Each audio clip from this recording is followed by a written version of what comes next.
श्री गुरु सत्तायै नमः। विचार क्रांति अभियान प्रस्तुति मानवीय विद्युत के चमत्कार। लेखक पंडित श्रीराम शर्मा आचार्य। पाठ 1। मानवीय विद्युत के चमत्कार, आत्म तेज का परिचय। मनुष्य का शरीर एक अच्छा खासा बिजली घर है। जैसे बिजली घर में सारे शहर के लिए तार लगे रहते हैं, उसी प्रकार मस्तिष्क में से निकलकर जो पतले पतले तार समस्त शरीर में जाल की तरह फैल गए हैं, उन्हें ज्ञान तंतु कहा जाता है। यह टेलीफोन का काम करते हैं। देह को जरा सा भी कहीं छू दो तो यह तार फौरन मस्तिष्क को सूचना देंगे और वहां बैठा हुआ अधिकारी क्षण भर में यह फैसला करेगा कि अब क्या करना चाहिए।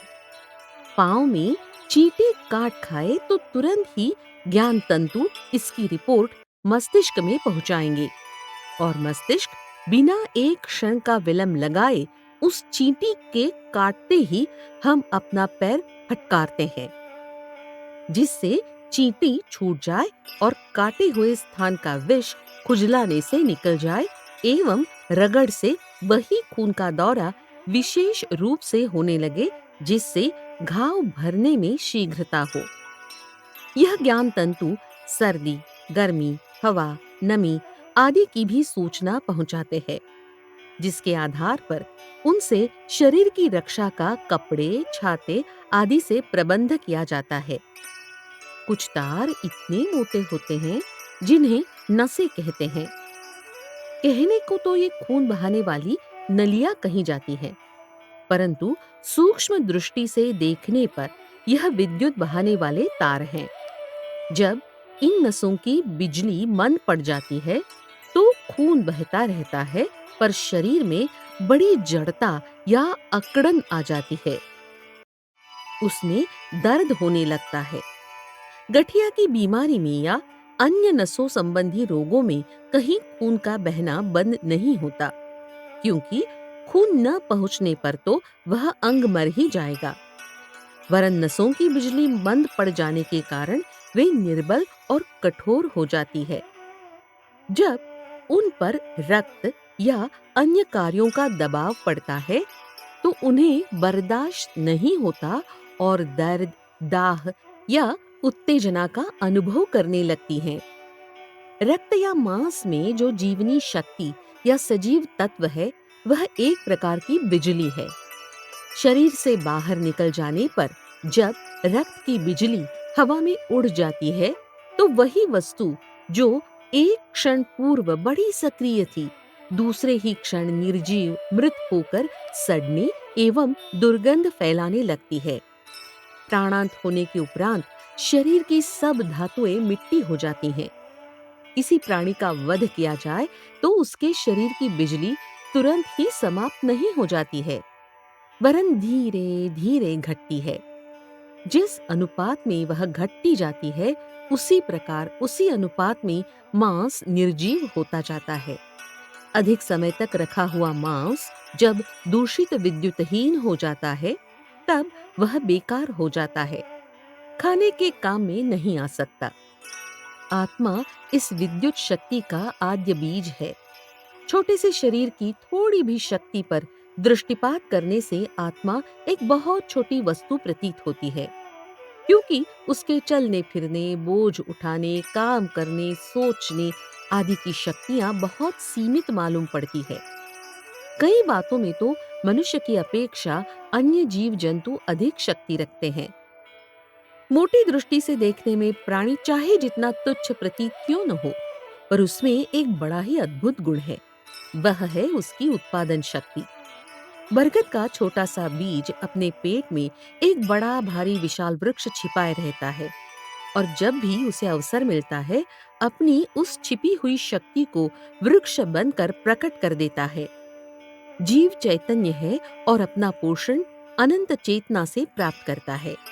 इसलिए उसके अंदर वह शक्ति है कि अपनी आकर्षण शक्ति को चाहे जितनी बढ़ा ले और फिर उसके जरिए जिस वस्तु को जितनी मात्रा में चाहे अपने पास खींचकर इकट्ठी कर ले। बरगद के बीज में महान वृक्ष उत्पन्न करने की शक्ति है, इसे सब जानते हैं। परंतु कई बार बीज निरर्थक नष्ट हो जाते हैं। उनका अंकुर निकलते ही झुलसा जाता है या कुछ ही बढ़ने पर उनका पौधा मुरझा कर बर्बाद हो जाता है। इसका कारण बीज की अयोग्यता नहीं, वरन उत्पादन क्रिया की त्रुटि है। असंख्य मनुष्य अपना जीवन बड़ी निकृष्टता के साथ गुजारते हैं। उनका जीवन ऐसा दुखमय और नारकीय होता है कि यह मानने में संदेह उठता है कि मनुष्य की आत्मा क्या परमात्मा के दिव्य गुणों से भरी हुई है। वेदांत कहता है कि जीव और ईश्वर एक है, परंतु हम मनुष्य में परमात्मा के गुणों का अभाव देखते हैं और उपयुक्त शास्त्र वचन पर विश्वास करते हैं।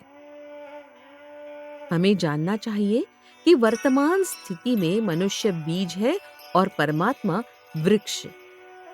मोटे तौर से वृक्ष और बीज की बराबरी की तुलना नहीं हो सकती, परंतु तत्वतः यह भेद सत्य नहीं है। अपनी उत्पादन शक्ति का ठीक तरह प्रयोग न करने से ही मनुष्य मलिन अवस्था में पड़ा रहता है और अपना विकास नहीं कर पाता। उसे इस बात की पूरी आजादी है कि अपनी उत्पादन शक्ति को बढ़ावे, चाहे जितनी और चाहे जिस दिशा में बढ़ावे। मन आत्मा की एक इंद्रिय है। मन का धर्म इच्छाएं उत्पन्न करना है। मन में इच्छा हुई कि दिल्ली का किला देखें, तुरंत ही उसकी सेविका कल्पना शक्ति ने किले का एक कल्पना चित्र खड़ा कर दिया। अब यदि मन की इच्छा निर्बल होगी तो वह चित्र कुछ क्षण बाद विलीन हो जाएगा, और यह इच्छा बलवान होगी तो किले के मानसिक चित्र को पोषण मिलेगा। इच्छा शक्ति की खाद खुराक से यह चित्र कुछ ही समय में परिपुष्ट हो जाएगा और दिल्ली के किले की वास्तविक प्रतिमा के साथ अपनी घनिष्ठता स्थापित करने लगेगा। बुद्धि को अनेक बातें अपने आप ऐसी सूझ पड़ने लगेंगी जो उस किले से संबंध रखती है। बुद्धि की स्वच्छता के अनुपात में इनमें से अधिकांश सत्य होंगी। यदि उस मानसिक चित्र को इच्छा का पोषण बराबर मिलता रहे तो बाहर की परिस्थितियां कितनी ही विपरीत हों, धीरे धीरे वह आकर्षक चित्र अपना काम करता रहेगा और परिस्थितियों के अनुकूल करके एक दिन दिल्ली के किले का दर्शन करा देगा। इच्छा उठने के क्षण से लेकर वह कार्य पूरा होने तक मार्ग की करोड़ों छोटी मोटी बाधाओं को साफ करने में वह आकर्षण कितने कितने संघर्ष करता है, इसे हम नहीं जान पाते। इच्छा के आकर्षण से सफलता मिलने में कितने मानसिक कार्य होते हैं।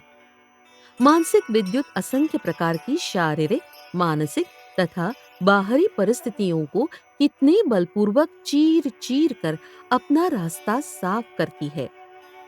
इसे यदि हमारी आंखें देख पाती तो हम समझते कि बेशक हमारे अंदर अत्यंत ही शक्तिशाली चुंबक भरी हुई है। शरीर की सारी हलचलें उसी बिजली का एक बहुत छोटा कार्य है। शरीर में इतनी गर्मी देखी जाती है कि उससे एक घंटे में करीब 1 मन बर्फ घुल सके। यह गर्मी कहाँ से आती है? तुम्हें जानना चाहिए कि भीतर जो बिजली घर चल रहा है, यह उसका धुआं, धप्पड़ और गर्द गुबार है। भीतर तो इतनी गर्मी है जितनी में पृथ्वी पर पैदा होने वाला कोई जीव जिंदा नहीं रह सकता। कई मनुष्यों के चेहरे पर ऐसा तेज होता है जिसकी आगे तलवार और बंदूकें कुंठित हो जाती हैं। यह तेज सफेदी या चमक नहीं है, वरन प्रचंड विद्युत धारा है। जब एक मनुष्य हजारों विरोधियों के बीच सफलता प्राप्त करके निकलता है तो यह कार्य उसके हाड़ मांस का नहीं, वरन आत्म तेज का होता है। अगले अध्याय में हम बताएंगे कि इस आत्म विद्युत को सूक्ष्म इंद्रियों से ही नहीं, वरन इन मोटी इंद्रियों आंख, नाक, त्वचा आदि से भी अनुभव किया जा सकता है।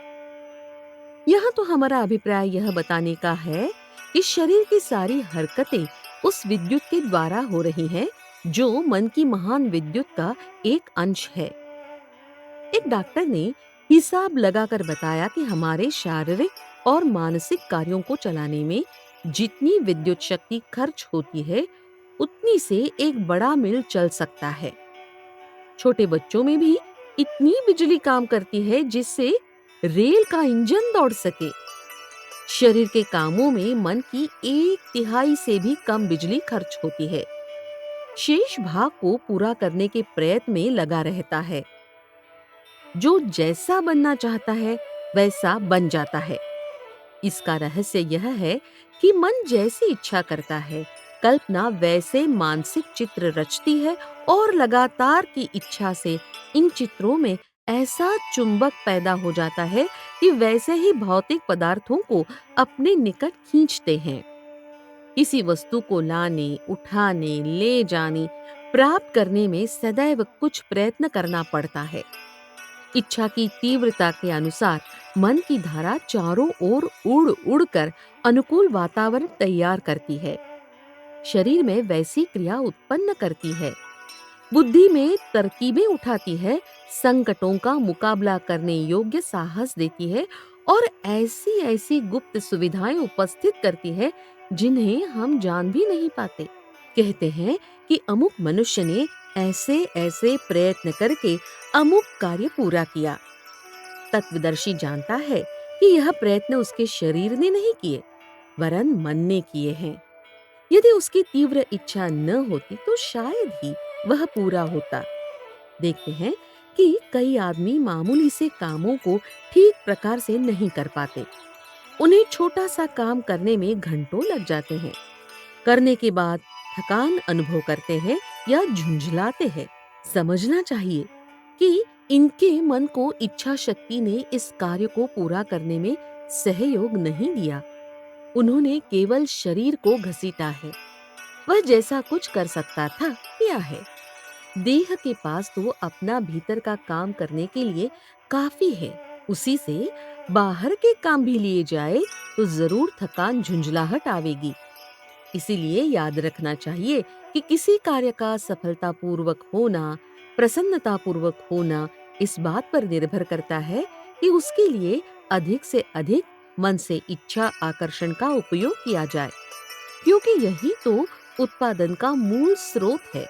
इच्छा की तीव्रता से क्रिया उत्पन्न होती है और यदि क्रिया का बुद्धिमत्ता पूर्वक उपयोग किया जाए तो कोई कारण नहीं कि कठिन से कठिन बाधाएं मार्ग से हट जाएं। नेपोलियन कहा करता था, असंभव शब्द मूर्खों के कोश में है। चाहे उक्त कथन में कुछ अयुक्ति भले ही हो, पर सत्य का अंश अधिक है। आत्मा को सर्वशक्तिमान इसलिए कहा गया है कि इच्छा के द्वारा वह शक्ति उत्पन्न करती है और बुद्धि के द्वारा उसका ठीक उपयोग कर लेती है। यदि बीज में उत्पन्न करने की शक्ति हो और उसका उत्पादन ठीक प्रकार से हो, तो महान बरगद का वृक्ष उत्पन्न हो जाएगा। वृक्ष की अपेक्षा आत्मा अधिक चैतन्य और स्वतंत्र है, इसलिए उसकी कार्यक्षमता भी दुरह दिशाओं तक हो सकती है। संसार में मनुष्यों ने ही अनेक वैज्ञानिक आविष्कार किए हैं, ज्ञान की खोज की है और प्रकृति पर विजय प्राप्त की है। इसका कारण कोई आकस्मिक घटना नहीं है, वरन यह उनकी इच्छा और बुद्धि के सामंजस्य का पतन है और यह दोनों ही आत्मा की प्रचंड विद्युत के उपकरण है। इसलिए पाठकों, अपनी विद्युत शक्ति का ज्ञान प्राप्त करो, उसका अनुसंधान करो, उस पर विचार करो और कार्य में लाने का अभ्यास करो। तुम जैसे बनना चाहते हो, अपने जीवन में जो वस्तुएं प्राप्त करना चाहते हो, उन्हें सच्चे दिल से चाहो, सच्ची इच्छा करो, लगन के साथ उसमें मन को प्रवृत्त करो, तो तुम्हारी क्रियाएं उसी के अनुसार बनने लगेगी और बुद्धि उन क्रियाओं की अशुद्धता को संभलती रहेगी। तदनुसार सफल होकर रहोगे। मनुष्य जीवन का वास्तविक लाभ प्राप्त करने के इच्छुकों, अपनी आत्मविद्युत को समझो, उससे ठीक प्रकार काम लेना सीखो।